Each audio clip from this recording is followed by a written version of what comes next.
निजानंद सुखदा माया पर जगदीश को प्रेमी करे प्रणाम। नमस्कार श्री चक्रधर दीन बंधु भगवान, प्रेमी के रक्षक प्रभु दीजो भक्ति दान। प्रेमी के रक्षक प्रभु दीजो भक्ति दान। श्री गोपाल कृष्ण श्री दत्तात्रेय महाराज की जय। श्री चक्रपाणि महाराज की जय। श्री गोविंद प्रभु महाराज की जय। सर्वज्ञ श्री चक्रधर स्वामी की जय। श्री सावधि मुरली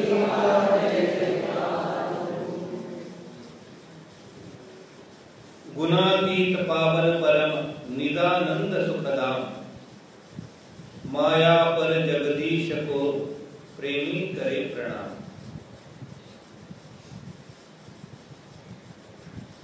जो पूर्ण पर ब्रह्म परमेश्वर साधन दाता गुणातीत है,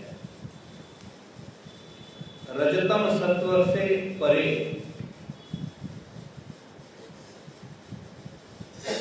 निर्गुण सर्वात्मा सर्वव्यापक अंतर्यामी, जो गुणातीत परम पवित्र है। निजानंद सुखदाम, जो अपने स्वानंद में निजानुभूति में अपनी आनंदमयी अवस्था में, सुखदायक अवस्था में होता है, उस परमात्मा की याद करते हुए हम प्रभु का गुणगान गा रहे हैं कि गुणातीत अवल परम निजानंद सुखदाम, माया पर जगदीश को प्रेमी करे प्रणाम। प्रेमी भगत जिसके नाम से ये श्लोक बोला गया है, वो प्रभु से प्रार्थना करता है कि मैं किस परमात्मा को प्रणाम कर रहा हूं, जो निर्गुण निराकार अपने अव्यक्त स्वरूप में अनंत स्थित है। उस परमात्मा को मैं प्रणाम करते हुए प्रभु की गुणगान गाने की अनुमति मांग रहा हूं। प्रेमी करे प्रणाम। नमस्कार श्री चक्रधर दीन बंधु भगवान। हे साधन दाता श्री चक्रधर प्रभु जी, मैं आपको प्रणाम कर रहा हूं, नमस्कार कर रहा हूं।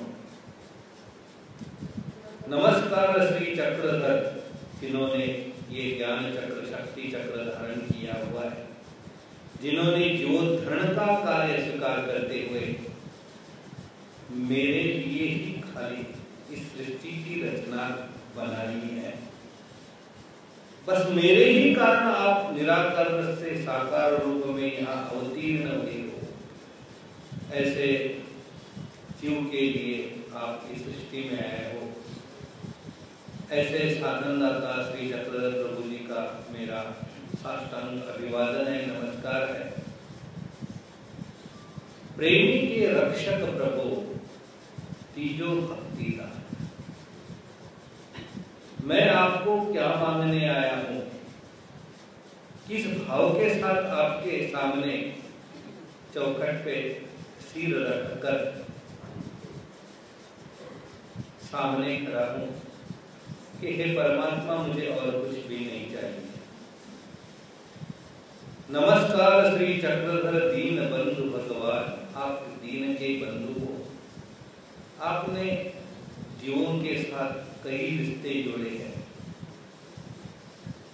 जीवात्मा का और परमात्मा का जीवेश्वर संबंध है, माता पिता का भी संबंध है, लेकिन आप मेरे अनमीत बंधु हो, जिसको कहते हैं कि निमित्त रहित बंधु।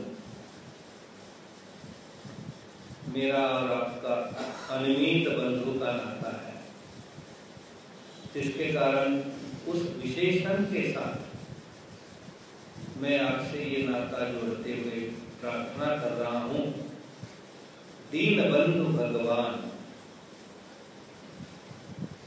मैं आपसे क्या चाहता हूं? दीजो भक्ति दान। मैं और किसी दान की चाह नहीं रख रहा हूं, बस दीजो भक्ति दान, भक्ति का दान मुझे चाहिए, जिसके सहारे मैं आपको पा सकूं, आप तक पहुंच पाऊं। जो भक्ति के माध्यम से हम प्रभु को पाना चाह रहे हैं, उस भक्ति की परिभाषा भी प्रेमी के साथ हम सब उस परमात्मा के श्री चरणों में प्रार्थना के रूप में सम्मिलित है। उस प्रार्थना स्वरूप में आज इस प्रार्थना को सुगंधित रूप से, जैसे कि हम कुछ भी चढ़ाते हैं अच्छा सा हो, उसमें कुछ महक हो, जैसे अगरबत्ती जला देते हैं, इत्र लगा देते हैं, अत्तर लगा देते हैं, बस उसको कुछ महक आना चाहिए। उस महक को प्रसन्नता के रूप में यहाँ उपस्थित कवीश्वर कुलाचार्य परम पूज्य बाबा जी, जिनका यहाँ मौजूद होना ही हमारे लिए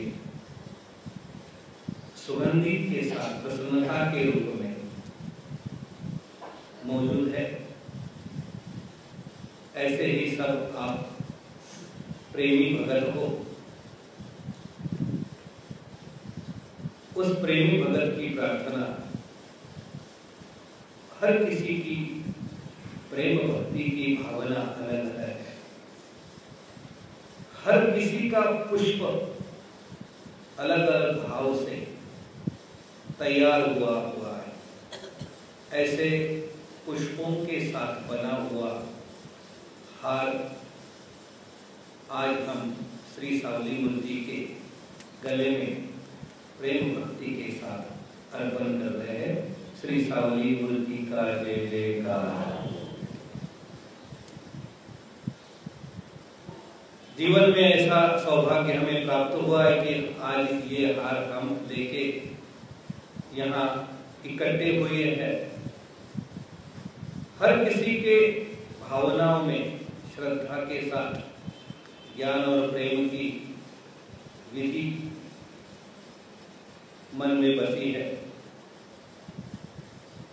जब भी कोई आदमी प्रभु के श्री चरणों में हमारी श्रद्धा भक्ति समर्पित करता है, तो चाहता है कि अच्छे से अच्छे फल, अच्छे से अच्छे फूल हम उनके श्री चरणों में अर्पण करें।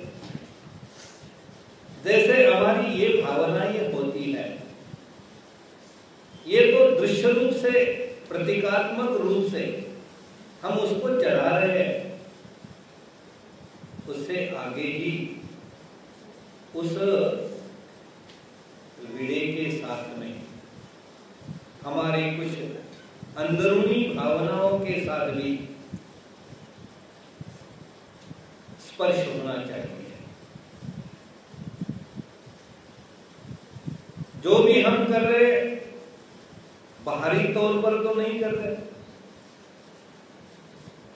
बाहरी तौर पर तो सब कर सकते हैं, लेकिन अंदरूनी भावना के साथ हम प्रभु से कैसे रिझाए, हम प्रभु से कैसे प्रार्थना कर सके।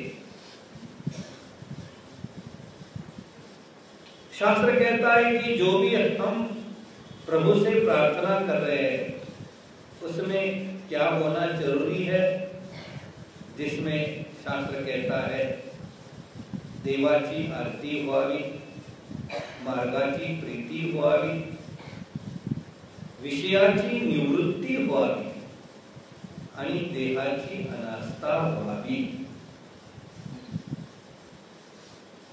जो प्रार्थना हम प्रभु से करने जा रहे हैं, जिस शब्द के साथ हम प्रभु को प्रसन्न करने जा रहे हैं, उसमें 4 आवश्यकता शास्त्र ने बोली है, जिसमें पहली बात कही है देवाची आरती व्हावी। देवाची आरती व्हावी यानी कि परमेश्वर की गुणगान गाते समय उस शब्द में, उस भाव में आर्त स्वर होना चाहिए। आर्त स्वर होना चाहिए इसका मतलब है जैसे कोई सूखी चीज होती है और एक गीली चीज होती है। शास्त्र कहता है कि वस्तु गुण के साथ, जैसे कोई वस्तु गुण यानी कि आपको समझाने के लिए कहता हूं कि कोई ऐसा भाव होता है, कोई भी चीज पर वो जब से बात छेड़ आती है तो वो रोने लगता है। उसका स्वभाव ही कुछ ऐसा होता है, कोमल अवस्था होती है, और जहां प्यार होता है तो अनायास से आंखों में आंसू आ जाते हैं। जिसकी प्रकृति ही भावुक है, उस भावुकता के साथ कोई भी बात पर वो आंसू बह जाता है। या अपने कोई सगे संबंधी रिश्तेदार के साथ कुछ बात बन जाती है तो अनायास से आंखों में आंसू आ जाते हैं। दो समय हमारे आंखों में आंसू आते हैं, खुशी का समय हो तब भी आंसू आते हैं, और गम का समय हो तब भी आंसू आते हैं। क्या हम प्रभु से प्रार्थना करते समय हमारे आंखों में आंसू आ रहे हैं?